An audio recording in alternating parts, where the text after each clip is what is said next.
And these are very nice. You can see they actually got beds. This is more than the other troops would get.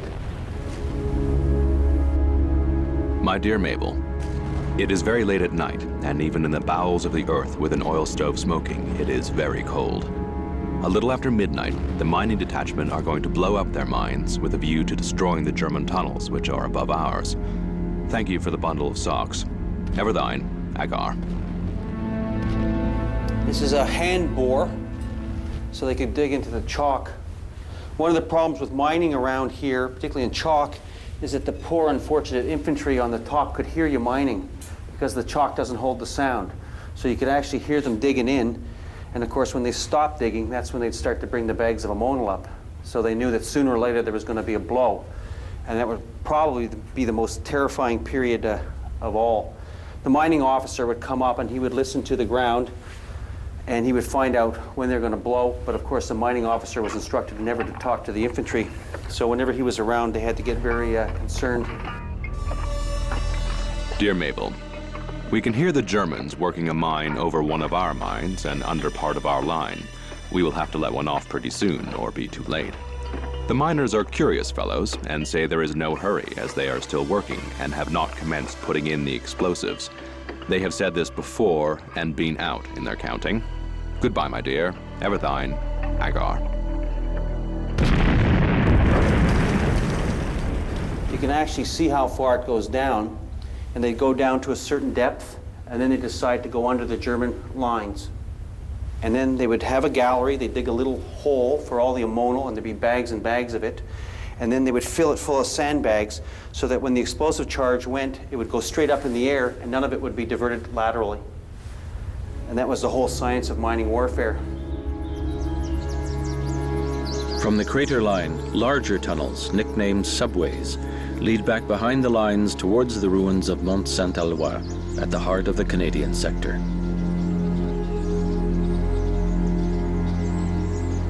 These are the ruins of Mont Saint-Eloi. This was a landmark that was known to every Canadian on the Vimy front. To the west, you can see all the towns and villages and fields and woods that were all considered part of Canada in 1917. This area contained 100,000 Canadian troops, and it was virtually a province of Canada. It was bigger than any city in Canada, with the exception of Toronto and Montreal. And they had a whole community living here with railway stations, with cinemas, with theater, with wristwatch repair shops, convalescence camps. They produced their own papers, you name it. Like with any big town, they had all the same entertainments. They had baseball games, they had football games, they had soccer tournaments, they had athletic events. You name it, everything was here. Dear Mabel, the Follies were greatly appreciated. Maud's dress was worn and looked very well. Also for the Romanian characters, the dress looked very well with a red sash. The officers, who do themselves very well, gave us the most excellent supper, and I enclosed some badly taken photographs by the local photographer of some of the characters in our Follies. Ever thine, Agar. The idea here was to coordinate the operations of the Canadian Corps and to bring it into a focus like a team. And it was that team that was going to take Vimy Ridge. By March 1917, even the most jaded veterans and raw recruits had become part of Julian Byng's team. But while the men fight in the cold and snow and sleet on the crater line, the countdown has begun. In the Chateau Comblain-l'Abbaye, General Byng and his staff feverishly finalized plans for the attack on Vimy Ridge, now only days away. We're on the grounds of the Chateau at Comblain-l'Abbaye. This was Canadian Corps headquarters in 1917, and this is where Julian Byng and the staff planned the Vimy operation.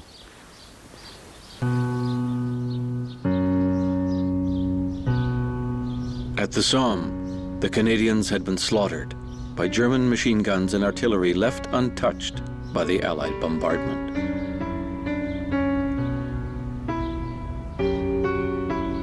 Far more difficult than the Somme, the attack on Vimy Ridge will require a perfectly coordinated plan, guns and infantry working together, and to prepare such a plan, Julian Byng assembles a crack team, including the Canadian Master of Tactics, Arthur Currie.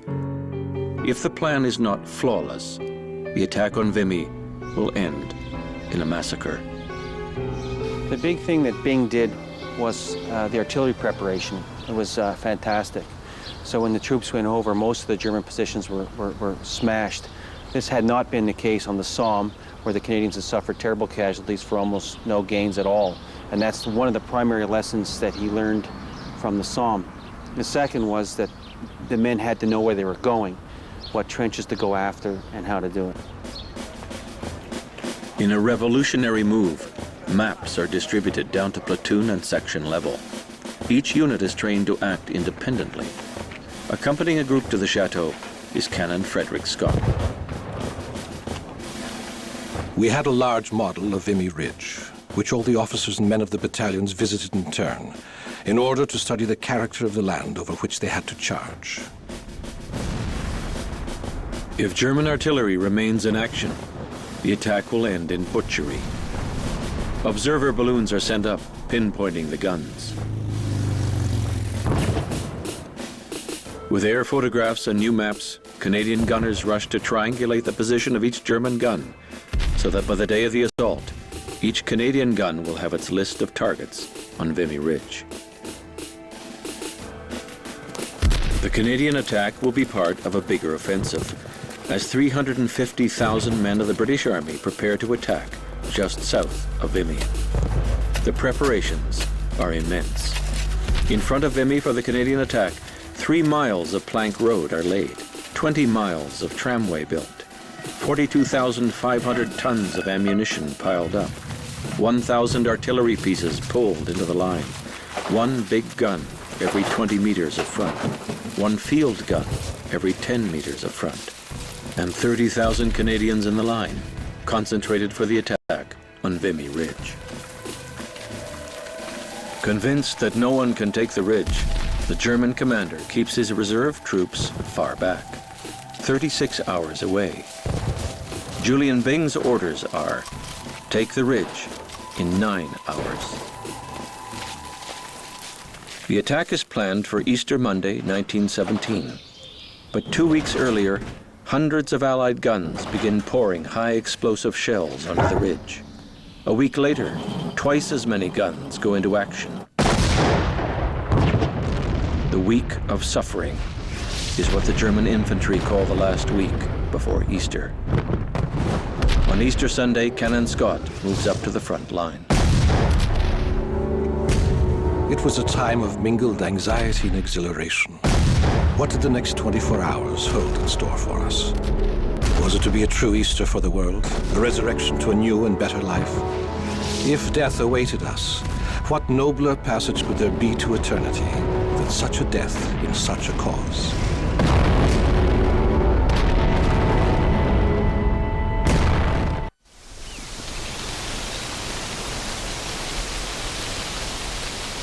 Dawn, April the 9th, 1917, Easter Monday.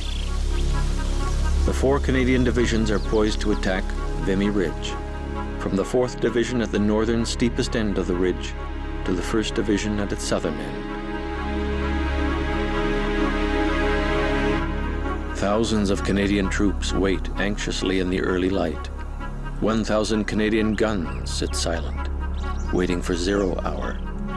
In the eerie silence, Canon Frederick Scott rises early.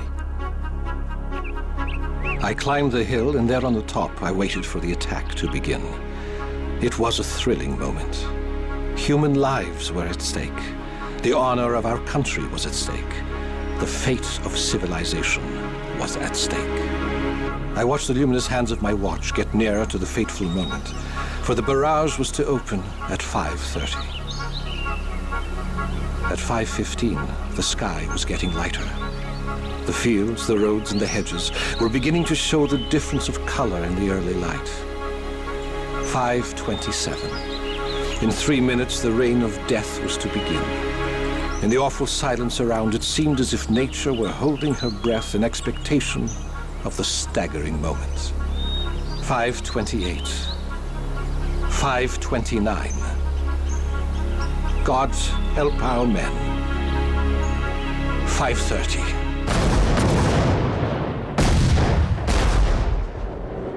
The tempest of death swept through the air. It was a wonderful sound. The flashes of guns in all directions made a dull red light behind the clouds of smoke, adding to the grandeur of the scene. I knelt on the ground and prayed to the God of battles to guard our noble men in that awful line of death and destruction, and to give them victory. At precisely 5:30, the 8,000 men of the first wave of the Canadian attack begin the long, dangerous, muddy slog forward, sticking as close as possible to the creeping barrage, exploding just yards ahead of them.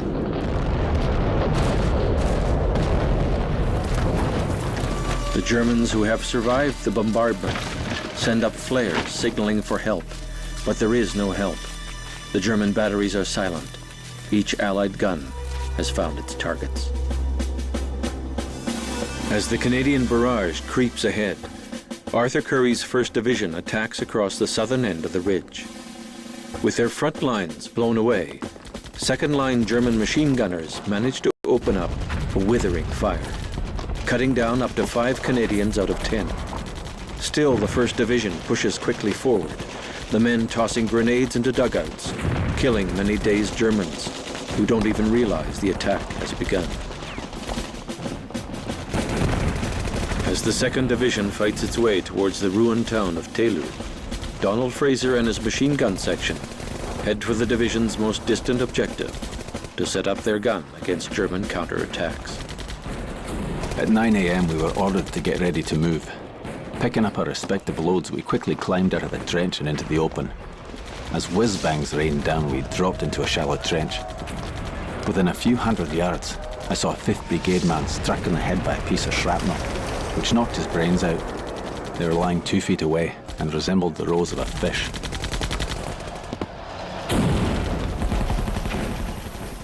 We're walking across the fields captured by the 2nd Division early in the morning on April 9th, 1917. They moved so quickly into the village over here at Telou that they actually captured a German mess full with the waiters and their white outfits and the whole thing. But the whole division moved across these fields very, very quickly, and it was a tremendously successful action. We got on the move again and made for a sunken trail to the north of Telou. Looking around, I noted that Telou was a village no longer, just a mere shell. Coming into the village, I ran into a German machine gunner face to face. He was a tall man with an overcoat on. In his sleeve he had a machine gun badge, mostly a silver thread and very pretty. He was very pale and blood was trickling down one cheek.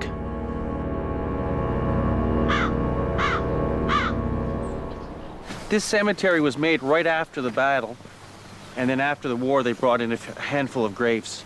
But it contains a large number of 2nd Division men that were killed in these fields. It's one of the most rarely visited cemeteries. It's quite pretty, but no one comes here.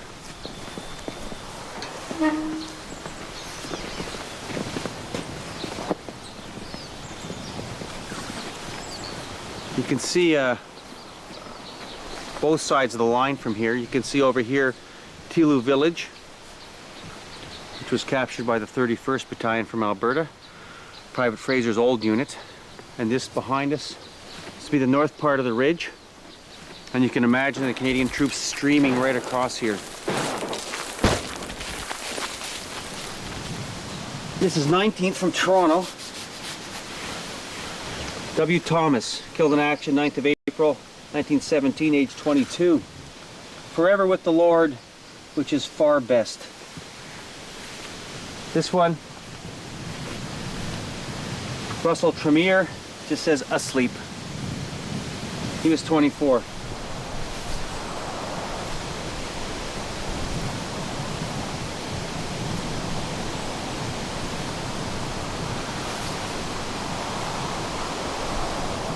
We just checked the visitor's book.